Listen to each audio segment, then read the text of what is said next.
menghimpun semua nama-nama, ya, menghimpun semua nama-nama yang ada. Jadi misalnya Ar-Rahman itu dikatakan apa? Ar-Rahman min asma'illah. Ar-Rahman itu adalah salah satu dari nama Allah. Ar-Rahim min asma'illah. Ar-Rahim juga dari nama Allah. Maka semua nama-nama Allah selain Allah termasuk dari nama Allah. Maka nama Allah ini menghimpun semua nama, dan di antara kaidah di dalam nama Allah itu kenapa dikatakan husna, kenapa dikatakan indah? Karena semua nama-nama Allah itu mengandung sifat-sifat yang sempurna. Karena nama-nama Allah pasti mengandung sifat yang sempurna, dan itu pasti. Ya, dan itu pasti. Kalau makhluk belum tentu.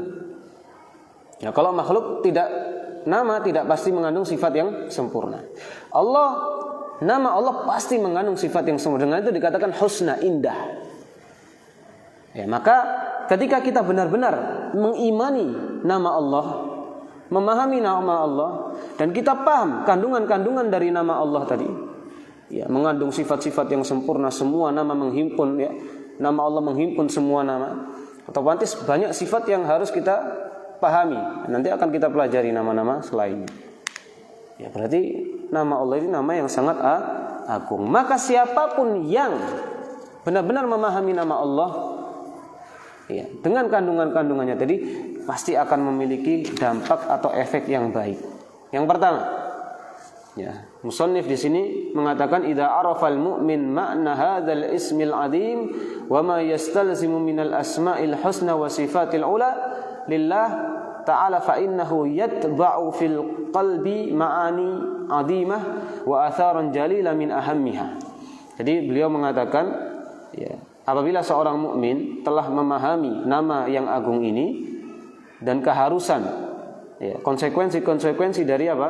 Nama-nama Allah yang indah dan sifat-sifat Allah yang tinggi, ya, maka hal itu akan membentuk karakter hati ini menjadi karakter yang agung, yang baik. Dan hati ini akan apa?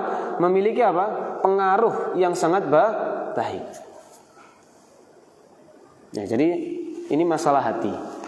Kalau kita benar-benar, ya, mau merenung nama Allah, merenungkan nama Allah dan sifat-sifatnya tadi, renungan tadi itu akan merubah karakter hati kita menjadi karakter yang baik. Apa karakternya yang sangat nampak, ya, atau faedahnya tadi disebutkan di sini mahabbatullah. Ya, mahabbata azimah. Ya. Faedah yang pertama, mencintai Allah dengan kecintaan yang sangat besar. Cintanya bukan sembarang cinta. Ya. Manusia terkadang cintanya buta sesama makhluk. Ya, cintanya berlebihan. Ya. Kadang manusia saking cintanya kepada teman, saking cintanya kepada siapapun, itu sampai berani, ya, melanggar perintah-perintah Allah, gitu kan. Nah, ini cinta yang semu istilahnya, nggak ada manfaatnya. Ya, kecuali cinta kepada Allah, ya, cinta yang benar-benar mengandung, ya, jadi mengenal nama Allah, jadi itu mengandung rasa cinta yang sangat besar. Bagaimana cinta yang sangat besar? Tataqaddama ala mahabbatin nafs wal ahli wal walad wad dunya jami'an. Cinta yang mengedepankan atau mendahulukan atas kecintaan kepada diri kita sendiri dan keluarga dan keturunan kita dan juga dunia dan seisinya. Ini faedah apa? Faedah pertama ketika kita benar-benar memahami nama Allah, ya, secara nama dan sifatnya tadi, ya, sifatnya sudah kita jelaskan. Dari nama Allah adalah Dzul Uluhiyah wal Ubudiyah ala khalqi ajma'in. Jadi Allah itu sang pemilik peribadatan. Jadi semua peribadatan harus diserahkan kepada Allah. Tidak boleh kepada selain Allah.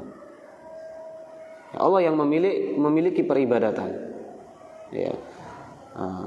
Maka ketika orang benar-benar mencinta, dia akan mengorbankan semuanya, ya, akan mengedepankan cinta Allah kepada cinta selainnya dari apa? Perkara dunia, keluarga, ya, dan anak dan dunia dan seisinya. Dan inilah hakikat apa? Sempurnanya iman. Makanya dalam hadis disebutkan la yu'minu ahadukum hatta akuna ahabba ilaihi min waladihi wa walidihi wan nasi ajma'in. Rasulullah mengatakan apa? Tidak sempurna keimanan salah satu di antara kalian sampai aku ini menjadi orang yang paling dicintai daripada siapa? Keluarganya dan semua manusia. Ya, bahkan pernah pada suatu saat Umar bin Khattab radhiyallahu anhu ya, mengatakan kepada Rasulullah sallallahu alaihi wasallam, la anta ahabbu ilayya min kulli syai' illa min nafsi. Jadi pernah Umar bin Khattab ketika jalan bersama Rasul mengatakan, wahai Rasulullah, engkau ini ya adalah orang yang paling aku cintai daripada segala sesuatu kecuali atas diriku. Jadi Umar lebih mencintai dirinya daripada Rasulullah. Tapi selain dirinya, Rasulullah yang paling Umar cintai radhiyallahu anhu. Kemudian ya Rasulullah mengatakan, ya la wallahi walladzi nafsi biyadihi. Tidak wahai Umar, demi jiwaku yang berada di tangan Allah Subhanahu wa taala, hatta akuna ahabba ilaik min nafsik. Enggak benar itu. Yang benar apa? Aku ini harus lebih kamu cintai atau menjadi orang yang paling dicintai daripada apa? Daripada dirimu sendiri. Ya, ketika Umar mendengar sabda Nabi Muhammad SAW, teguran Nabi Muhammad SAW mengatakan, fa innahu la'an. Sekarang wahai Rasulullah, wallahi la anta ahabbu ilayya min nafsi. Sekarang ini aku menyatakan engkau lebih aku cintai daripada diriku sendiri. Al-ana ya Umar. Sekarang kau baru benar. Ini yang benar. Ya, jadi inilah ya. Nah, lihat Umar bin Khattab radhiyallahu anhu adalah orang yang tidak diragukan lagi sangat cinta kepada siapa? Allah Subhanahu wa taala. Ya. Maka karena Umar adalah orang yang sangat cinta dengan Allah dan cinta kepada Rasul, ketika diberikan satu instruksi dan Rasulullah menyatakan pernyataan itu salah wahai Umar bin Khattab radhiyallahu anhu, ini yang benar, maka beliau langsung merubahnya. Enggak pakai nanti, ya, enggak ragu-ragu, al-an, sekarang. Itulah hakikat sifat orang yang benar-benar beriman kepada Allah dan Rasulnya. Ya, benar-benar sami'na wa ata'na. Ya, makanya Umar ini sampai setan pun lari dari beliau. Ya, saking luar biasanya beliau ini sampai setan pun lari. Ya. Dan ini ya luar biasa ya. Ya, iman yang sangat luar biasa dari Umar bin Khattab radhiyallahu anhu. Ya. Ikhwan, semoga Allah Subhanahu wa taala mengumpulkan kita di surga dengan Rasulullah dan para sahabatnya ya, radhiyallahu anhum jami'an. Kemudian di sini beliau melanjutkan ya, maka kenapa Allah ini harus lebih kita cintai daripada siapapun, baik keturunan kita, baik anak kita dan keluarga kita, bahkan dunia dan seisinya. Bahkan Allah mengancam ya di dalam surat At-Taubah ayat nomor 24. Ya, Allah mengancam, kul in kana aba'ukum wa abna'ukum wa ikhwanukum wa azwajukum wa ashiratukum. Katakanlah wahai Muhammad ya, sallallahu alaihi wasallam kepada orang-orang kafir, apabila ya bapak-bapak kalian. Ya, dan jelas orang-orang kafir pada waktu itu lebih mencintai siapa? Nenek moyangnya daripada Nabi Muhammad sallallahu alaihi wasallam. Akan menyatakan apa? Nenek moyang kita lebih benar daripada engkau wahai Muhammad sallallahu alaihi wasallam. Ya. Maka Allah menegur, mengatakan, katakanlah kepada mereka, qul in kana aba'ukum, katakanlah kalau seandainya ayah-ayah kalian ya, dan anak-anak kalian dan saudara-saudara kalian dan istri-istri kalian, wa ashiratukum, dan keluarga kalian. Bahkan meneruskan, wa amwalun iktaraftumuha, bahkan perniagaan yang kalian usahakan ya, yang kalian ya, bekerja dan kita ya, berusaha untuk mendapatkan uang, wa tijarah takhsawna kasadaha, bahkan perniagaan yang terkadang manusia itu takut kehilangan. Ya, takut kalau kehilangan apa? Dunianya. Wa masakin tardaunaha, tempat tinggal yang kalian cintai, yang kalian senangi. Itu semua tadi yang Allah sebutkan mulai dari siapa? Bapaknya, ya, dan anak-anaknya dan saudaranya dan istri-istrinya. Ya.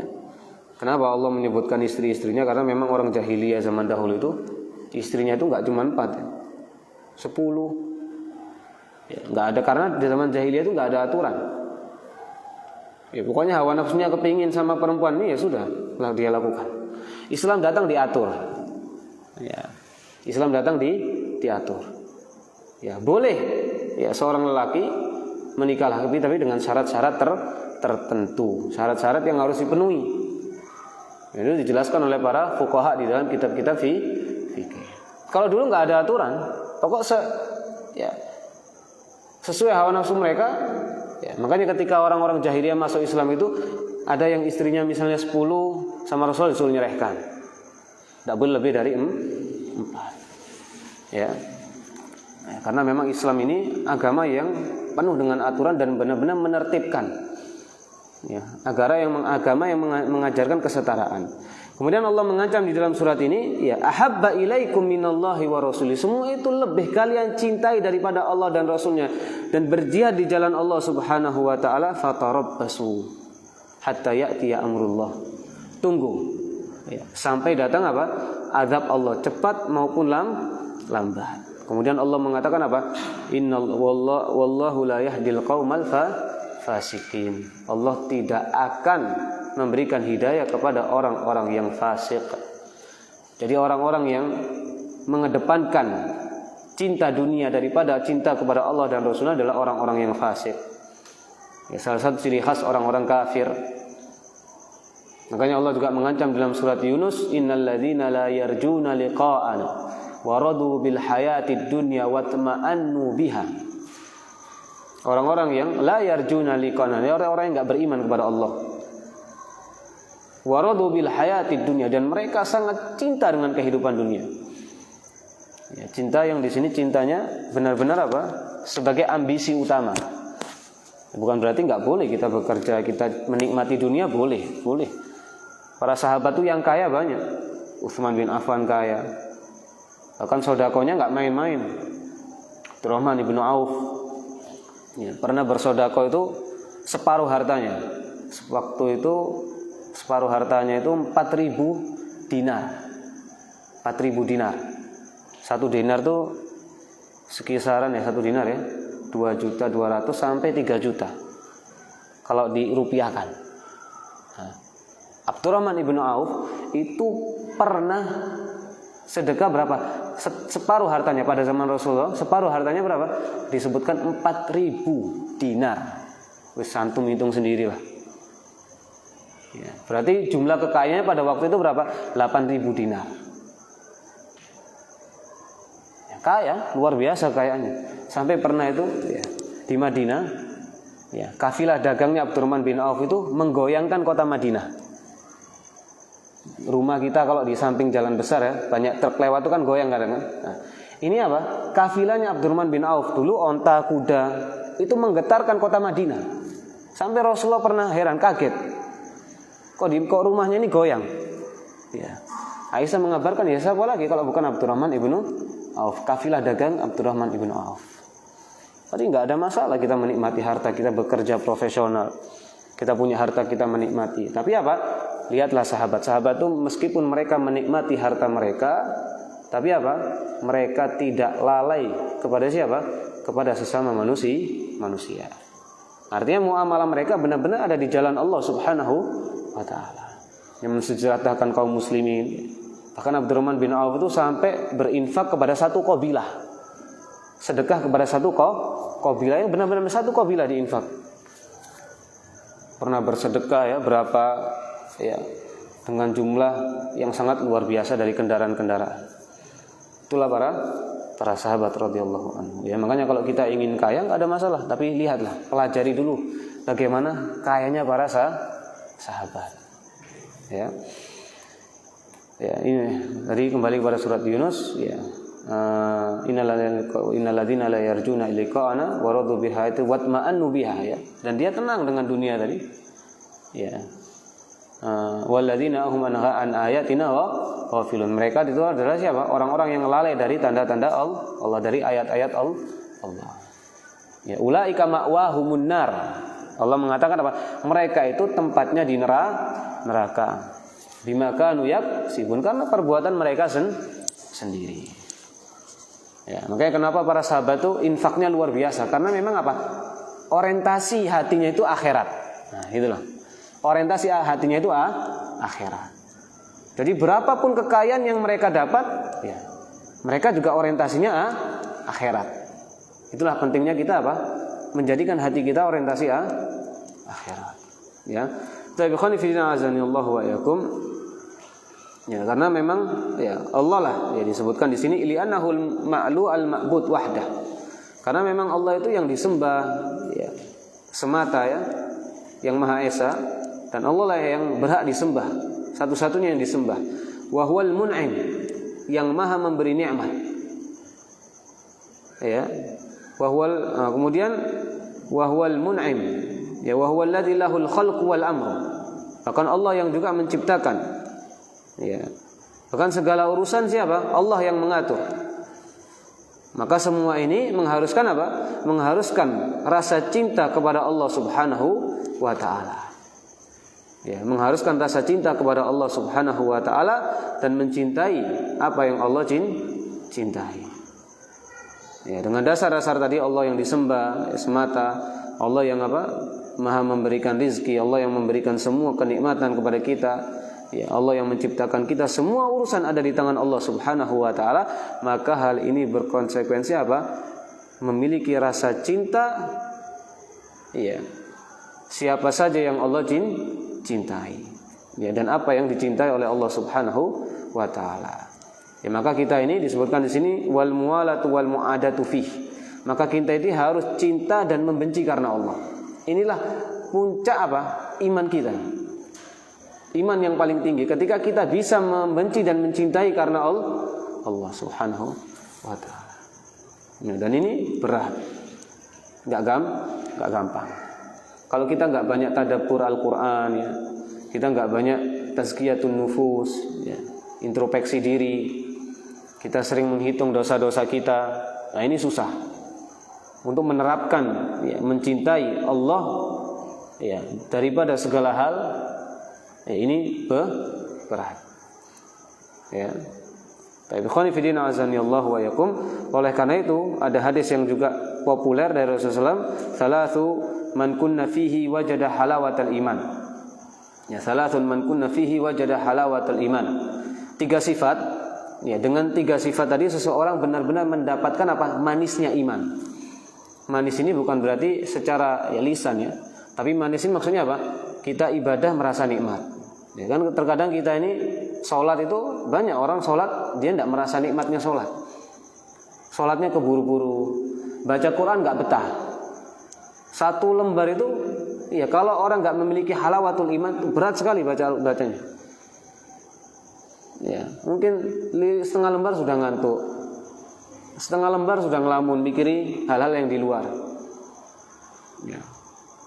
Nah, jadi halawatul iman maksudnya mendapat ketika kita beribadah kita merasa nikmat, sholat nikmat, baca Al-Quran nikmat, duduk dengan orang soleh merasa nikmat. Resepnya apa? Yang pertama ayyakunallahu wa rasuluhu ahabba ilaihi mimma siwahuma. Allah harus lebih kita cintai, Allah dan Rasulnya harus lebih kita cintai daripada selainnya. Ini dulu. Ya maka kita lihat orientasi kita di mana. Manusia itu semua memiliki cinta. Semua memiliki rasa cinta dan tabiat. Tapi di dalam Al-Quran, di dalam agama diatur. Ya, diatur cinta ini supaya menjadi bermanfaat di mana? Di akhirat. Orang kan terkadang memikir cinta hanya sebatas dunia. Tapi terkadang orientasinya kurang jauh. Tapi agama mengajarkan apa? Cinta yang bermanfaat di dunia dan di akhirat. Bagaimana cinta yang bermanfaat di akhirat? Ya kita jadikan apa? Allah dan Rasulnya lebih kita cintai daripada semuanya. Ya, semuanya. Tidak ada yang bisa melebihi kecintaan Allah kepada Allah dan Rasulnya. Wa yuhibbal mar'a la yuhibbu illa lillah. Nah, kalau kita sudah benar-benar bisa mengatur apa? Tidak ada yang ya kita benar-benar mencintai Allah dan Rasulnya dari semuanya, dari segala-galanya, maka baru kita bisa apa? Mencintai seseorang karena Allah. Nah ini berat. Ya, makanya hati-hati kita cinta kepada sesama manusia itu jangan dilihat dari sisi apa? Dari sisi harta misalnya. Pilih-pilih. Oh, kalau yang kaya baru kita cinta. Yang ekonominya biasa kita nggak cinta. Ini jangan, nggak boleh. Ya. Kita saling menghargai gitu. Ya. Kehidupan ini harus saling menghargai. Baik.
Sifat yang kedua, ya, dan itu sebagai puncak keimanan kita mencintai orang bukan karena ya kita lihat dari sisi materi, ya kita saling menghargai. Adanya orang kaya sebagai bentuk apa? Rasa syukur kita karena apa? Karena dengan adanya orang kaya tersebut, ya bisa membantu kita apa? Untuk melakukan kegiatan-kegiatan Islam kan gitu. Kalau nggak ada orang kaya, siapa yang mau bangun masjid? Siapa yang mau ngasih donasi? Nggak ada. Tapi intinya apa? Saling menghargai. Tapi ketika membahas masalah cinta, jangan melihat kepada materi. Karena materi itu nggak tetap. Mungkin orang sekarang ada yang materinya, ya dia jatuh miskin. 10 tahun lagi mungkin dia menjadi orang yang paling kaya. Mungkin sekarang ada orang yang kaya, nggak tahu kedepannya bagaimana. Orang kalau yang dicintai karena materi, dia akan menjadi orang yang khianat pasti. Mungkin dia berteman ketika kaya, nanti ketika jatuh miskin ditinggal sudah. Assalamualaikum. Ini bahaya. Tapi kalau kita mencintai karena Allah, dalam keadaan apapun, seorang tersebut baik kaya maupun miskin, kita akan tetap cinta. Karena apa? Karena Allah Subhanahu wa taala. Ya, maka cintailah seseorang karena kebaikannya. Bencilah seseorang karena apa? Sifat-sifat yang buruk. Sudah itu. Kita cinta kepada seseorang karena kebaikannya. Kita membenci seseorang karena keburukannya. Jadi seimbang. Ya. Bukan berarti ketika orang itu buruk terus kita benci orangnya. Jangan, nggak boleh. Di Islam itu nggak seperti itu. Orang yang melakukan keburukan kita benci saja perbuatannya. Orangnya jangan. Karena kalau dia menjadi orang yang baik suatu saat, ya kita akan mudah mencintainya. Karena dulu kita membenci apa? Perbuatannya, bukan membenci orangnya. Nah, kemudian yang ketiga, wa ayyakraha ayyauda fil kufri kama yakrah ayyakdhifa finnar. Wa ayyakraha, seseorang membenci ayyauda fil kufr, kembali kepada kekufuran. Ya, seseorang membenci untuk kembali kepada kekufuran, sebagaimana membenci ketika tidak suka ketika dimasukkan ke dalam api neraka. Ini kenapa ya? Jadi kata para ulama, kenapa di sini Rasulullah menggunakan kalimat kufur? Ya, jadi maksudnya kalau makna secara sederhana, makna secara umum, kalau kita sudah baik, jangan sampai kembali kepada keburukan. Tapi kenapa di sini menggunakan kalimat kufur sebagai peringatan untuk, terutama pada waktu itu untuk para sahabat? Karena dari kalangan mereka ya, ada orang-orang yang masih Islamnya itu masih lemah. Paham ya? Ini sudah pernah bahas ya. Jadi para sahabat itu, kalau para sahabat yang sudah populer namanya, yang sering kita dengar ya, Ashrah al-Mubashirin bil Jannah, orang-orang yang 10 diberikan kabar gembira tentang surga, orang-orang yang mendampingi Rasulullah SAW sampai Rasulullah meninggal, ini enggak ada orang-orang yang imannya lemah, al-Muhajir wal Ansar. Tapi ada sahabat-sahabat yang imannya lemah, yang mana mereka jarang berkumpul dengan Rasul. Orang-orang Badui misalnya. Nah, ini orang iman mereka itu imannya hanya sekedar baru terlihat di lisan. Makanya dalam surat Al-Hujurat itu ketika ada orang Badui datang dan mereka mengatakan, kami ini sama beriman dengan para sahabat yang ada. Jadi dalam surat Al-Hujurat itu ada orang-orang Badui datang dan menyatakan kepada Rasulullah, ya Rasulullah, kami ini sama dengan para sahabat yang duduk di depanmu. Iman kita ini sama. Ya Rasulullah, Allah menegur. Ya, Allah menegur. Jangan kalian mengatakan iman, tapi cukup kalian mengatakan aslamna. Ya. Karena apa? Karena beda. Ini orang baru datang dari pelosok pedalaman, tiba-tiba mengklaim aku sama dengan para sahabatmu yang tiap hari duduk denganmu. Qul lam tu'minu walakin qulu aslam. Nah, katakan wahai Muhammad kepada mereka, kalian tuh belum beriman, tapi kalian baru Islam. Ya, jadi benar-benar dibedakan oleh Allah. Para sahabat yang setiap hari duduk dengan Rasulullah SAW, dan itu sudah para sahabat yang sudah populer, yang sering kita dengar. Dengan orang-orang Badui yang tiba-tiba datang, yang tiap hari tidak bertemu dengan Rasul, dibedakan. Kalian baru Islam. Karena kan agama itu ada tingkatan, ya. Ada tingkatan Islam, iman, dan ihsan. Tingkatan yang paling tinggi ihsan. Karena memang beda. Orang yang sebatas Islam itu ibadahnya dengan orang yang tingkatnya ihsan beda. Contoh misalnya sholat. Orang yang sudah benar-benar sampai tingkatan ihsan, sholatnya itu nggak hanya sekedar apa? Zahir saja, nggak hanya sekedar kelihatan gerak, takbir, ruku, enggak. Tapi sholatnya itu batin dan zahir. Artinya apa? Batin itu maksudnya apa? Dia khusyuk, dia benar-benar mentadabburi ayat suci Al-Quran, benar-benar mentadabburi firman Allah Subhanahu Wa Taala, sholat dengan tenang. Ini sholatnya orang yang makomnya sudah tinggi, seperti makom ihsan tadi dalam hadis Jibril. Tapi kalau makom yang masih Islam itu terkadang tidak memaknai.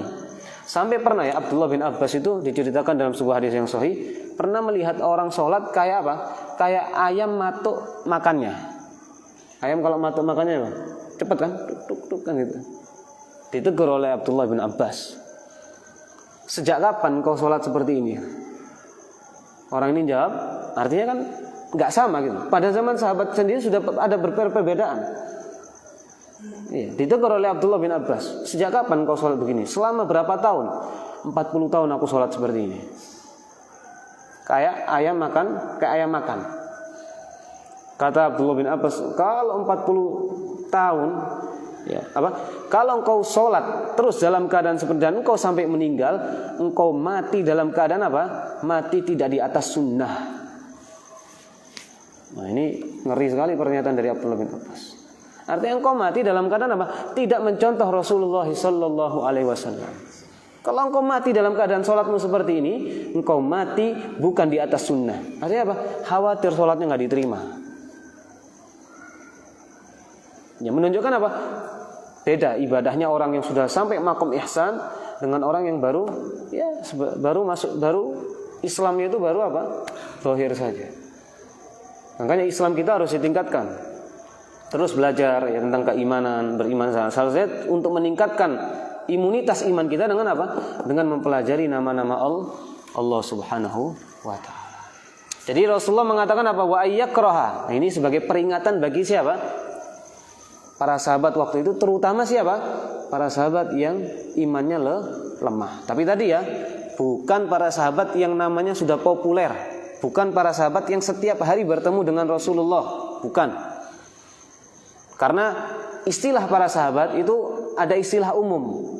Apa istilah umumnya? Siapapun yang melihat Nabi, siapapun yang melihat Nabi Sallallahu Alaihi Wasallam dan dia beriman kepada Nabi Muhammad Sallallahu Alaihi Wasallam dan mati di atas iman.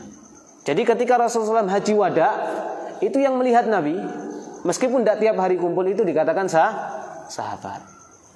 Ya, bahkan terakhir ya, sampai ada seorang tabi'in, seorang waliullah dari kalangan tabi'in yang bernama Abu Muslim Al-Khawlani. Pernah dengar? Pernah dengar Abu Muslim Al-Khawlani? Ya, ini salah satu waliullah. Bahkan kalau doa itu langsung dikabulkan. Ya, sampai Abu Muslim Al-Khawlani dengan para pengikutnya ini pernah menyeberangi laut. Pernah berjalan di atas air. Karena memang ibadahnya luar biasa, kewaliannya itu memang benar-benar nampak. Bahkan kalau sholat istisqa langsung hujan. Langsung hujan. Abu Muslim Al-Khawlani itu sebenarnya beliau ini sezaman dengan para sahabat. Tapi kenapa dia nggak masuk dalam barisan para sahabat? Karena Abu Muslim Al-Khawlani datang ke Madinah, Rasulullah baru selesai dikubur.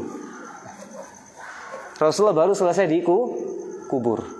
Kalau seandainya, sampai kata para ulama, kalau seandainya Abu Muslim Al-Khawlani ini datanglah 15 menit sebelumnya, lebih cepat lah, 2 jam lebih cepat atau 3 jam lebih cepat, dan beliau melihat Rasulullah SAW, maka masuk dari siapa? Generasi para sahabat. Ya, karena beliau datang, Rasulullah baru selesai dikubur. Karena beliau memang memiliki uzur, nggak bisa segera datang ke Madinah, memiliki uzur. Maka beliau termasuk mukhadram, orang yang sezaman dengan Nabi tapi tidak pernah melihat Nabi. Kewaliannya luar biasa. Ya, kewaliannya luar biasa. Abu Muslim Al-Khawlani. Antum cari di Google tuh, ya, itu kewaliannya luar biasa, ibadahnya luar biasa ya. Jadi waliullah ada, tapi ya ada standarisasinya. Ya, ada standarisasinya. Itu mungkin yang bisa kita sampaikan. Kebenaran datang dari Allah Subhanahu wa taala, kekurangan dan kesalahan datang dari saya dan syaitan. Dan semoga Allah Subhanahu wa taala senantiasa melindungi kita dari syaitan yang terlaknat. Subhanakallahumma bihamdika asyhadu an la ilaha illa anta astaghfiruka wa atubu ilaik. Assalamualaikum warahmatullahi wabarakatuh.